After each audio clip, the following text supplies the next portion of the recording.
পর ছবি রিলিজ করছে এবং সেগুলো রিপোর্টও ভীষণ ভালো। তো আজকে আরেকটা ছবি রিলিজ করছে ম্যাডাম সেনগুপ্ত, ওর টিম এবং ওর স্ক্রিপ্ট রাইটার, ডিরেক্টর, ক্যামেরাম্যান সব মিলিয়ে তার ভেরি গুড টিম। আশা করবো এটাও খুব ভালো হবে। বাংলায় হয় না এরকম নয়, বাংলা ভূতপূর্ব এরকম একটা হরর ফিল্ম হয়েছে, ফ্যামিলি ড্রামা রাস হয়েছে, এবং আমি সব থেকে বড় কথা আমি বলবো যে এইরকম একটা বিভিন্ন স্বাদের একটা থ্রিলার ধরনের ছবি হওয়া দরকার। এবং ম্যাডাম সেনগুপ্তকে দেখলাম ছবির ওপর অ্যাজ অ্যান অ্যাক্ট্রেস 100% বিশ্বাস করেছি। এবার দেখা যাক let's see for the best. কি বলবো আমি দেখেছি, ট্রেলার দেখে যতটুকু বুঝেছি, এবং ঋতুকে কিন্তু কিছু বলার নেই। আমি যেটা বললাম, ম্যাডাম সেনগুপ্ত দেখতে এসেছি, রাদার ম্যাডাম সেনগুপ্তর সাথে দেখা করতে এসেছি। এটাই মানে একটা প্রিমিয়ারে আসা মানে আমরা হলে টিকিট কেটে সিনেমা দেখি, যে সিনেমায় যাই কত পুরো দেখার সুযোগ হয় না প্রিমিয়ারে, আবার যাই, কিন্তু এটা হচ্ছে মিট অ্যান্ড গ্রিট, সকলের সাথে দেখা হয়। এবং এখানে অল কাস্ট অ্যান্ড ক্রু যারা রয়েছে তারা অত্যন্ত আমার খুব প্রিয়, স্পেশালি তাদের জন্য আরও ছিল। এর মধ্যে একটা ড্রামা পার্টও আছে, বিশেষভাবে একটা পার্সোনাল জার্নি। মায়ের যার মেয়ে মার্ডার হয়েছে এবং একজন কার্টুনিস্ট, সে কোনো গোয়েন্দা নয়, পুলিশ নয়, কীভাবে তার মেয়ের খুনিকে খুঁজে বার করবে এটা নিয়ে আমার খুবই পছন্দ। ইচ্ছা করে করা নয়, এটা গল্প ভাবতে ভাবতে চলে আসে। আমার টিমের আমার যে রাইটার আছে সৌগত ক্যারেক্টার, গল্প লিখতে খুব ভালোবাসে, রিসার্চ ওয়ার্ক থাকবে, তো সেইভাবেই এক্সাইটমেন্ট থাকেই। তার কারণ এই ছবির সঙ্গে যারা যুক্ত প্রত্যেকেই তারা নামে, প্রত্যেকেই ভালো ছবির সঙ্গে যুক্ত থাকে।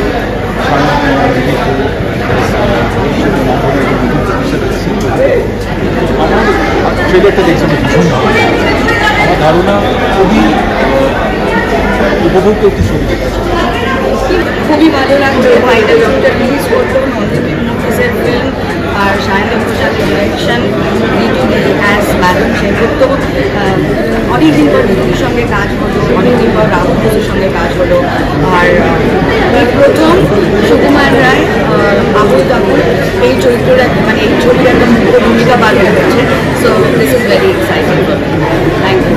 সাসপেন্স থ্রিলার, তার মধ্যে ম্যাডাম সেনগুপ্ত আমাদের যিনি ম্যাডাম সেনগুপ্ত মানে ঋতুদি এই চরিত্রটিতে অভিনয় করছেন। তো সব, এবং তার সাথে অনসাম্বল কাজ বলিউড টলিউড এক হয়ে গেছে। আরও আছে সায়ন্তন, যে আমাদের সায়ন্তন ঘোষাল, যিনি এই সাবজেক্টটাতে পিএইচডি করছেন, তিনি ডিরেক্টর। তো সব মিলিয়ে আমার মনে হয় এটা ওয়ান অফ দ্য ব্লকবাস্টার হতে চলেছে madam Sengupta. Please do watch, সবাইকে এটাই বলবো। সবসময় আমাদের ইন্ডাস্ট্রির জন্যে, আমাদের দর্শকদের জন্যে, আমাদের সকলের জন্য ভালো একটা খবর। আর বিশেষত আমার আরেকটা জিনিস যেটা মনে হয় যে ঋতু আমার অত্যন্ত ভালো বন্ধু, সঙ্গে আমি এত বছরে এবং এত নানান ধরনের ছবি করছে, তাই মাই বেস্ট উইশেস ঋতু মানে ফিল্মস। এবং আমি যেটা শুনছিলাম যে এখানে একটা মিস্ট্রিও আছে, একটা অন্য ধরনের গল্পও আছে, যেটা আরও পাঁচটা মিস্ট্রি বা অন্য ধরনের গল্পের থেকে আলাদা। So hoping for the best. শান্তনকে আমার অনেক অনেক শুভেচ্ছা।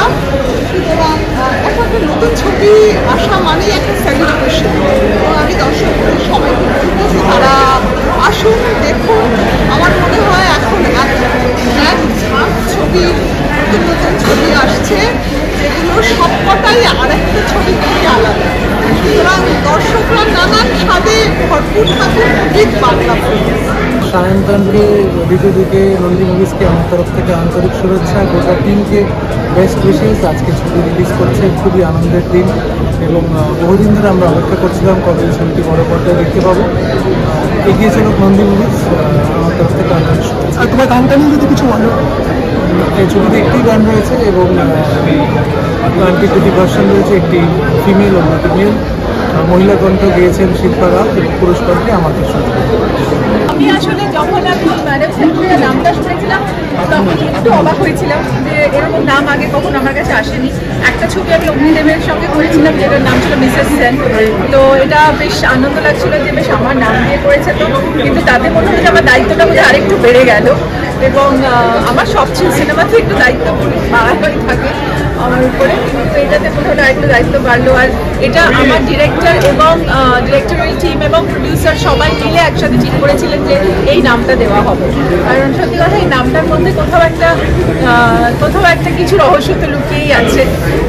আর সব থেকে ভালো লাগছে যে রহস্যের সাথে সাথে এই গল্পটার মধ্যে একটা খুব আবেগপ্রবণ গল্প, এবং যেটা মা আর মেয়েকে অবলম্বন করে, এবং সেটা খুব ইন্টারেস্টিং। এবং নামের বেশ কিছু গল্প নিয়ে আমি কাজ করছি অলরেডি, পুরাতনেও করেছি এবং পুরাতন একটা দারুণ সাকসেস পেয়েছে। আর আমি মনে করি যে সবার সিনেমার মধ্যে যদি আবেগটাও থাকে আর মানে ভেতরের আবেগ এবং ভেতরের যে কী বলবো আবেদনটা থাকে, তাহলে সিনেমার দর্শককে টাচ করবে। এটা থ্রিলারের সাথে সাথে একটা আবেদনময় গল্প। দিদি রহস্য সমাধানটা কেমন এনজয় করলে হিসাবে সেটা আমি খুব এনজয় করেছি, কারণ আমি এমনিতে অনেক সমস্যার সমাধান করে থাকি। এইবারে আমি এমনি গোয়েন্দার রূপে এসেছি এই ছবিতে। তুমি ব্যক্তিগতভাবে থ্রিলার কি খুব পছন্দ করো? পছন্দ তো করি, থ্রিলারের মধ্যে একটা অদ্ভুত থ্রিল থাকে, তবে থ্রিলারের সাথে সাথে আমি মনে করি প্রত্যেকটা তার সাথে সাথে যদি একটা হিউম্যান স্টোরি থাকে, একটা আবেদনময় গল্প থাকে, তাহলে বোধহয় দর্শকদের আরও ভেতরের টানে সেটা। তো এই ম্যাডাম সেনগুপ্তা সেই গল্পটাই বলছে। একটা মায়ের একটি সন্তানের যে রহস্য উন্মোচনের জন্য এই যে জায়গাটা, এর সাথে একটা কোথাও কানেকশন